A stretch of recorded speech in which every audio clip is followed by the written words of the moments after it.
संदेश पूरे घोसी विधानसभा क्षेत्र तक पहुंचाने के लिए आप सब मेरे साथ बोलेंगे। भारत माता की, भारत माता की, भारत माता की, वंदे वंदे वंदे। भारतीय जनता पार्टी के लोकप्रिय और कर्मठ प्रदेश अध्यक्ष माननीय चौधरी भूपेंद्र सिंह जी आज के इस कार्यक्रम में एनडीए के हमारे सहयोगी दल सुहृददेव भारत समाज पार्टी के राष्ट्रीय अध्यक्ष श्री ओम प्रकाश राजभर जी, निषाद राज पार्टी के अध्यक्ष डॉक्टर संजय निषाद जी, अपना दल एसके राष्ट्रीय अध्यक्ष श्री आशीष पटेल जी, उत्तर प्रदेश सरकार में वरिष्ठ मंत्री श्री सूर्य प्रताप शाही जी, इस क्षेत्र के ही सपूत और प्रदेश सरकार के मंत्री श्री के शर्मा जी, अनिल राजभर जी, दयाशंकर सिंह जी, गिरीश चंद्र यादव जी, भारतीय जनता पार्टी के क्षेत्रीय अध्यक्ष श्री सहजानंद राय जी, प्रदेश सरकार के मेरे सभी सहयोगी मंत्रीगण, भारतीय जनता पार्टी और एनडीए के सभी सहयोगी दलों के पदाधिकारीगण, भारतीय जनता पार्टी के प्रत्याशी प्रदेश सरकार के पूर्व मंत्री श्री तारा सिंह चौहान जी और उपस्थित मेरे घोसी विधानसभा क्षेत्र से जुड़े हुए सभी उपस्थित मतदाता भाइयों और बहनों, ऋषि मुनियों की साधना से पवित्र हुई मैं इस धरा को, जिसे महान स्वतंत्रता संग्राम सेनानियों ने स्वामी सहजानंद जी का सानिध्य जिस धरा को प्राप्त हुआ हो, महान क्रांतिकारी कवि पंडित श्याम नारायण पांडे जी की जन्मभूमि के रूप में जो जनपद विख्यात हो और विकास के लिए जिन्होंने पहली पहल इस जनपद के लिए की थी, ऐसे श्री कल्पनाथ राय जी की इस पावन धरा को नमन करते हुए मैं आप सबका हृदय से अभिनंदन करता हूं। भाइयों बहनों, पूरा देश और पूरी दुनिया आज एक नेता की ओर देखती है। दुनिया में कोई संकट आता है तो दुनिया की जनमानस वहां की नेतृत्व भारत के प्रधानमंत्री मोदी जी की तरफ आशा भरी निगाहों से देखता है और मोदी जी की एक पहल उस समस्या से दुनिया को समाधान का रास्ता निकालती हुई दिखाई देती है। मोदी जी का यशस्वी नेतृत्व आज G20 के रूप में भारत अपनी आजादी के अमृत महोत्सव वर्ष में दुनिया के उन 20 देशों का नेतृत्व दे रहा है जिनके पास दुनिया के संसाधनों का अधिकार है, और भारत संकट के समय में दुनिया का साथी बनकर के, आशा के किरण बनकर के लोगों का मार्गदर्शन करते हुए, वैश्विक नेतृत्व का मार्गदर्शन करते हुए दिखाई देता है। मोदी जी के नेतृत्व में भारत आज दुनिया की एक महाशक्ति बनने की ओर अग्रसर है। लेकिन जहां एक और मोदी जी विकास की बात करते हैं, भारत की समृद्धि और सुख की बात करते हैं। भारत के अंदर बिना भेदभाव के प्रत्येक नागरिक के उत्थान की बात करते हैं। सबका साथ, सबका विकास, सबका प्रयास और सबके विश्वास की बात करते हैं। बिना भेदभाव के शासन की योजनाओं का लाभ हर गांव, हर गरीब, हर किसान, हर नौजवान, हर माता बहन को और हर श्रमिक तक पहुंचाने का कार्य कर रहे हैं। वहीं दूसरी ओर देश के साथ दगाबाजी करने वाले दंगाबाज लोग मोदी जी को रोकने के लिए अनेक षड्यंत्र करते हुए दिखाई देते हैं, लगातार षड्यंत्र करते हैं। देश में अराजकता और अफवाह फैला करके अव्यवस्था पैदा करने का प्रयास करते हैं। और उन्हीं स्थितियों में भाइयों बहनों, हमें घोसी के इस उपचुनाव में आपके बीच में आना पड़ा है। घोसी का यह उपचुनाव महत्वपूर्ण है। भाइयों बहनों, घोसी के इस उपचुनाव के महत्व को वही समझ पाएगा जिसने 2005 में मऊ के दंगों को नजदीक से महसूस किया होगा। याद करिए, 2005 में तत्कालीन समाजवादी पार्टी के नेतृत्व में सरकार चल रही थी और दंगाबाज और माफिया असला लहराते हुए कहीं यादवों की हत्या कर रहे थे, कहीं दलितों की हत्या कर रहे थे। तब न सपा की सरकार उन माफियाओं का कुछ कर पाई थी और न ही कांग्रेस के मुंह से कोई गोली निकल रही थी। तब गोरखपुर में मैं सांसद था और तब इन दंगाबाजों के खिलाफ लड़ने के लिए मैं ही गोरखपुर से चला था।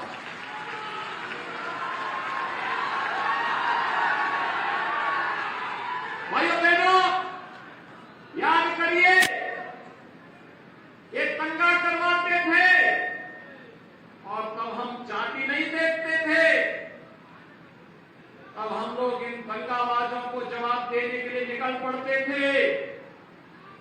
और भाइयों बहनों, जैसे ही प्रधानमंत्री मोदी जी के आह्वान पर उनके नेतृत्व में उत्तर प्रदेश में सरकार बनी भारतीय जनता पार्टी नेतृत्व की, ये जो माफिया असला लहराते थे आज व्हील चेयर पर अपनी जान की भीख मांगते हुए दिखाई देते हैं।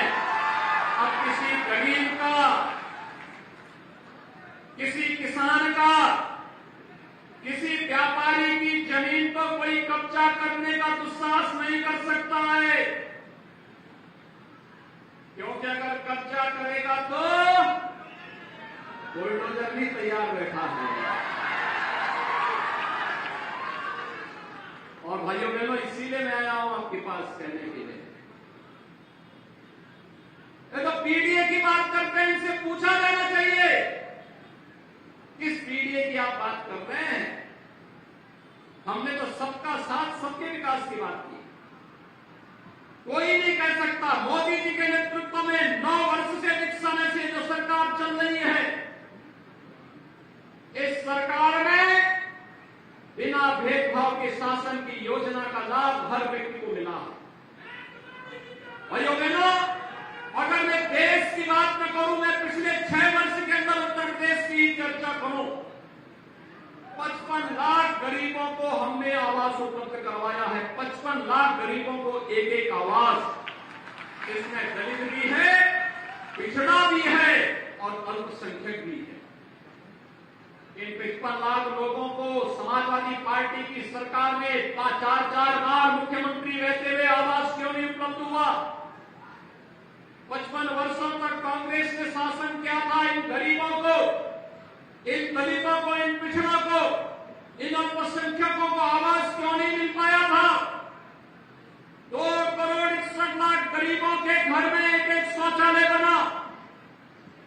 आखिर 55 वर्षों तक कांग्रेस ने इन गरीबों के घर में, इन दलितों के घर में, इन पिछड़ा लोगों के घर में, इन अल्पसंख्यक लोगों के घर में शौचालय बनाने का काम क्यों नहीं किया?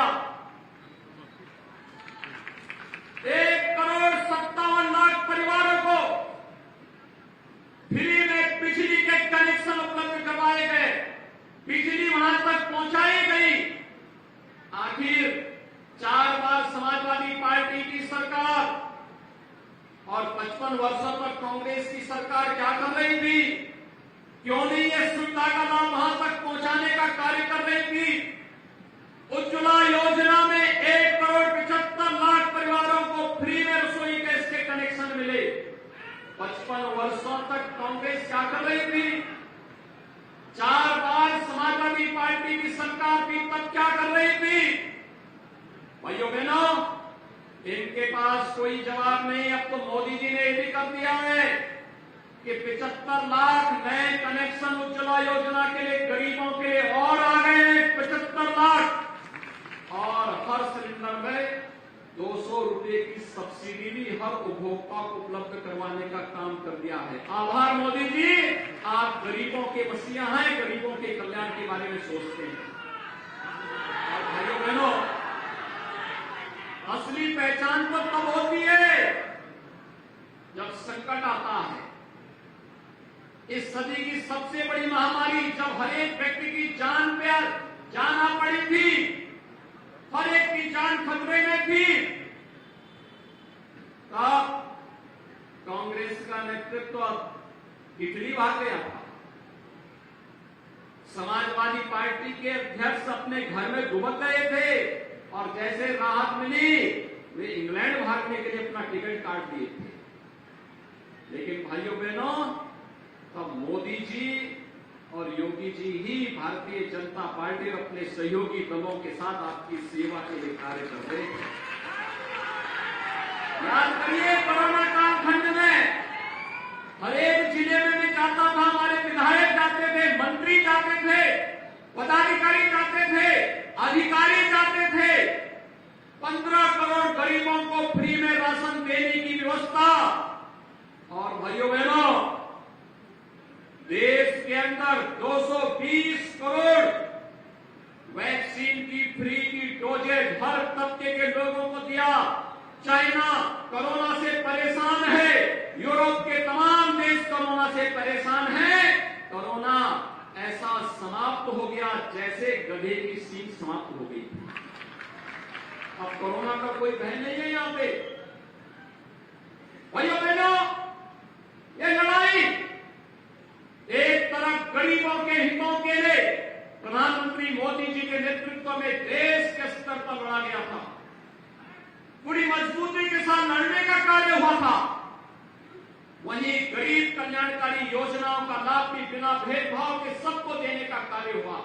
आज बहन बेटियों की इज्जत के साथ कोई खिलवाड़ नहीं कर सकता, गरीब की संपत्ति को कोई जबरन नहीं हड़प सकता। योजनाओं का लाभ बिना भेदभाव के हर व्यक्ति को मिलेगा और भ्रष्टाचार पर प्रहार करने के लिए डीबीटी का माध्यम अपनाने का जो कार्य हुआ, एक तरफ यह कार्य हुआ है तो दूसरी तरफ भाइयों बहनों, विकास की बड़ी बड़ी परियोजनाओं को भी आगे बढ़ाने का कार्य किया गया। याद करिए, एक तरफ सपा की सरकार चीनी मिलों को बंद करती थी, तो दूसरी तरफ हमारी सरकार चीनी मिलों को चलाने का कार्य कर रही है और पुरानी चीनी मिलों का एक्सपेंशन की कार्रवाई के लिए प्रस्ताव मांगे जा रहे हैं। यही घोसी के अंदर जो कटाई मिल है, मऊ के अंदर शर्मा जी ने उसके प्रस्ताव को आगे बढ़ाया हुआ है कि कैसे हम इसको चलाएंगे। इसके लेकर के लगातार सरकार कार्य कर रही है। एक घोसी चीनी मिल के एक्सपेंशन के लिए, ये चीनी मिल का एक्सपेंशन हो, इसके लिए भी कार्रवाई कोई कर रहा है तो भारतीय जनता पार्टी के डबल इंजन की सरकार आगे बढ़ाने का कार्य कर रही है। भाइयों बहनों, इसी घोसी में सामुदायिक स्वास्थ्य केंद्र हो, ITI हो या पॉलिटेक्निक का निर्माण, ये सभी कार्यक्रम युद्ध स्तर पर जब श्री फागू सिंह चौहान जी यहां से विधायक थे और श्री विजय राजभर विधायक थे, इन लोगों ने तेजी के साथ इन कार्यक्रमों को आगे बढ़ाने का कार्य किया था और आज उसी को गति देने के लिए मैं आपके पास आया हूं। विधायक आवश्यक है और सत्ताधारी दल का विधायक होगा तो विकास बुलेट ट्रेन की स्पीड से चलती हुई दिखाई देती है। उसी बुलेट ट्रेन के साथ घोसी को जोड़ने के लिए आज हम लोग आए हैं। समाजवादी पार्टी से पूछिए, आखिर उन्होंने जो लोग जाति की बात कर रहे हैं इनसे पूछिए, जन्माष्टमी आने वाला है 7 तारीख को। जन्माष्टमी है 7 तारीख को, है ना। जन्माष्टमी के अवसर पर पहले हर थाने में और हर जेल में आयोजन होते थे। समाजवादी पार्टी ने थानों में जन्माष्टमी के आयोजन को रोक लगा दी। हमारी सरकार आई, हमने कहा हर थाने में, हर जेल में भगवान कृष्ण के जन्मोत्सव के कार्यक्रम पूरी भव्यता के साथ मनाए जाने चाहिए। हमने फिर से उनको अनुमति दी और पूरी भव्यता के साथ आयोजित होते हैं, पूरी भव्यता के साथ आयोजित होते हैं। भाइयों बहनों, ये राम भक्तों पर गोली चलाने वाले लोग हैं, लेकिन जब डबल इंजन की सरकार आई, अयोध्या में भगवान राम के भव्य मंदिर के निर्माण का मार्ग खोल दिया है। आपके घोसी से वाराणसी और घोसी से गोरखपुर की रोड 4 लेन में बनाने का काम कर दिया गया। पूर्वांचल एक्सप्रेसवे मऊ से मात्र 2.5 घंटे में लखनऊ की दूरी तय करा दे रही है। मात्र 2.5 घंटे में लखनऊ, पता ही नहीं लगता कि आप मऊ में हैं या लखनऊ में हैं। और भाइयों बहनों, जब विकास की बात आती है, याद करना, महाराज सुहेलदेव के नाम पर विश्वविद्यालय का निर्माण भी इस कमिश्नरी के अंदर डबल इंजन की भारतीय जनता पार्टी की सरकार ही कर रही है। महाराज सुहेलदेव का विजय स्मारक बहराइच में पूरी भव्यता के साथ बन रहा है और मैंने शहरी राज पर वो जिम्मेदारी दी है, हर महीने जाकर के कार्य की क्वालिटी ऐसी होनी चाहिए कि अगले 1000 वर्ष तक महाराज सुहेलदेव का विजय पताका इस क्षेत्र में फहराता हुआ। दुनिया की सबसे बड़ी प्रतिमा, राष्ट्रीय अखंडता के प्रतीक लोह पुरुष सरदार वल्लभ भाई पटेल जी की कहीं पर लग रही है, लगाई है तो प्रधानमंत्री मोदी जी ने केवड़िया में, गुजरात में साबरमती के तट पर लगाई है। भाइयों बहनों, हम सब जानते हैं प्रतापगढ़ मेडिकल कॉलेज का नामकरण आदरणीय सोनेलाल पटेल जी के नाम पर भी डबल इंजन सरकार ने किया। और यही नहीं, भाइयों बहनों, प्रभु श्री राम और निषाद राज की मैत्री का प्रतीक श्री कुबेरपुर में 56 फीट ऊंची गले मिलते हुए भगवान राम और निषाद राज की प्रतिमा का निर्माण भी डबल इंजन की सरकार करा रही है। याद रखना, ठाकुर सिंह चौहान जी को भी राज्यपाल डबल इंजन की सरकार बनाती है। कोई कांग्रेस और सपा के लोग कभी इधर झांके भी नहीं है। ये तो विकास की प्रक्रिया है। सपा को जब अवसर मिला, स्टेट गेस्ट हाउस कांड कराया था कि नहीं कराया था? बाबा साहब भीमराव अम्बेडकर जी के नाम पर बने हुए मेडिकल कॉलेज का नामकरण उन्होंने बदल दिया। मान्यवर कांसी राम जी के नाम पर बने हुए, मान्यवर कांसी राम जी के नाम पर बने हुए विश्वविद्यालय का नाम समाजवादी पार्टी ने बदल दिया। देश के अंदर सामाजिक न्याय के प्रतीक बाबा साहब भीमराव अम्बेडकर हो, महाराज साहू जी महाराज हो, या फिर वे सभी महापुरुष जिन्होंने मध्यकाल में सामाजिक चेतना के रथ को जगाने का काम किया था। लखनऊ में अगर किसी सरकार ने स्मारक बनाए थे तो समाजवादी पार्टी के अध्यक्ष कहते थे कि सरकार आएगी तो इनको तोड़ करके मैं यहां पे मेरी झोल बनाऊंगा। भाइयों बहनों, महापुरुषों का इससे बड़ा अपमान क्या हो सकता है? ये लोग सामाजिक न्याय की बात कर रहे हैं, महापुरुषों का अपमान करके, दलित चेतना को जागृत करके, सामाजिक अन्याय के खिलाफ जिन्होंने प्रतिकार का संग्राम किया था, और महापुरुषों को अपमानित करने का कार्य समाजवादी पार्टी की है, लगातार करती है। और समाजवादी पार्टी के जीन्स में ही विकास की बात जब आती है तो इनके मुंह से शब्द हास्यास्पद बन जाता है। हास्यास्पद इसलिए बन जाता है क्योंकि भाइयों बहनों, हम सब जानते हैं समाजवादी पार्टी की जब सरकार थी तब एक परिवार का विकास हुआ था, एक ही परिवार का।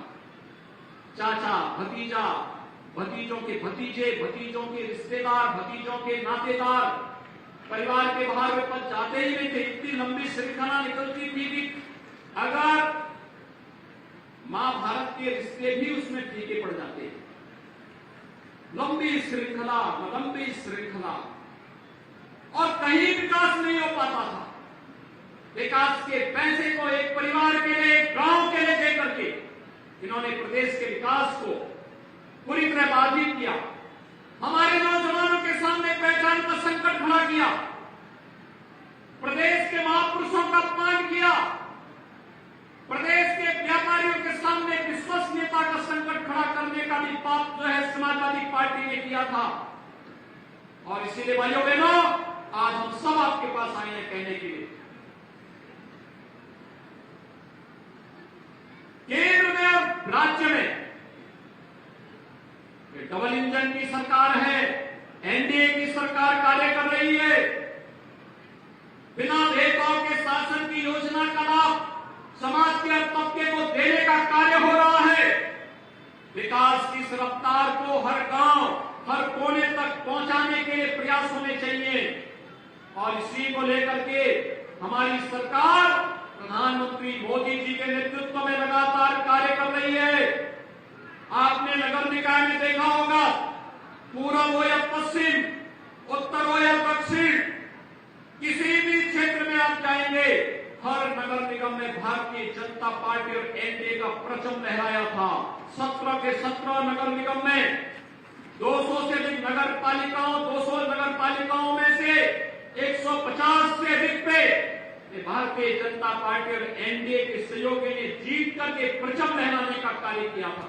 और आज मैं आपके पास यही कहने के लिए आया हूं, आखिर विकास की इस गति को घोसी में भी तेजी के साथ आगे बढ़ाने की आवश्यकता है, उस गति को आगे बढ़ाने की आवश्यकता है।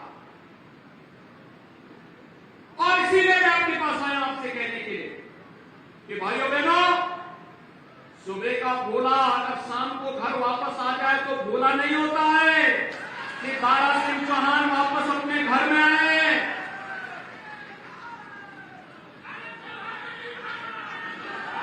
दारा सिंह कभी भारत के रेसलिंग के बहुत मजबूत स्तंभ माने जाते थे, और आज इस राजनीति की दुनिया में दारा सिंह फिर से आपकी जनता जनार्दन की अदालत में खड़े हैं। और मैं इसीलिए आप सबसे अपील करने के लिए आया हूं, विकास के लिए, सुरक्षा के लिए, घोसी को विकास की एक नई बुलंदियों तक पहुंचाने के लिए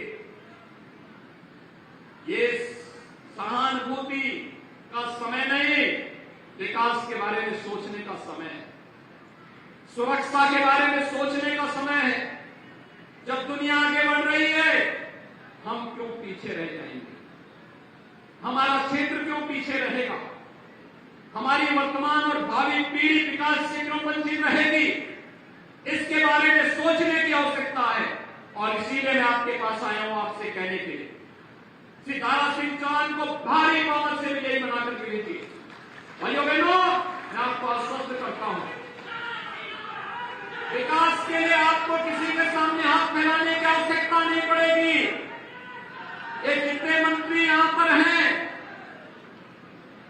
हमारे पदाधिकारी जो यहां पर हैं, ये विकास की एक एक योजना को लेकर के आपके पास आएंगे, विकास की योजनाओं को एक नई गति तक आगे बढ़ाने का कार्य करेंगे और आपको विकास की प्रक्रिया के साथ जोड़ करके घोसी को एक नई प्रक्रिया के साथ जोड़कर आगे बढ़ाने का कार्य करेंगे। और यह कार्य केवल और केवल भारतीय जनता पार्टी आगे बढ़ाने का कार्य कर रही है। हमने करके दिखाया है। 1 डिस्ट्रिक्ट 1 मेडिकल कॉलेज की तरफ भी आपका ये चला जा चुका है। 1 डिस्ट्रिक्ट इस जिले में भी, मऊ जिले में भी मेडिकल कॉलेज बने, वह कल्पना साकार हो रही है। और विकास कैसे होता है आपने देख लिया होगा।